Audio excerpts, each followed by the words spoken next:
40 মন তাকে গম দাও, তাকে ঘোড়ার গাড়ির উপরে 40 মন গম দেওয়া হলো।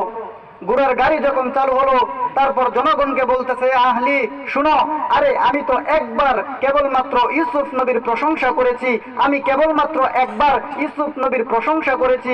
আরে সে তো একজন মানুষ ছিল, সে তো নবী, আল্লাহর পক্ষ থেকে একজন মানুষ, তাহলে তাকে একবার প্রশংসা করার কারণে, তার একবার তার পবিত্রতার সাক্ষী দেওয়ার কারণে সে যদি খুশি হয়ে আমাকে এই পরিমাণ দিতে পারে, এখন চিন্তা করো, যেই মালিক তোমাকে আমাকে বানিয়েছে সেই মালিকের প্রশংসা যদি আমরা করি, সেই মালিকের গুণগান যদি আমরা গাই, তাহলে সেই মালিক তোমাকে আমাকে কি পরিমাণ দিবে। 40 মন তাকে গম দাও, তাকে ঘোড়ার গাড়ির উপরে 40 মন গম দেওয়া হলো।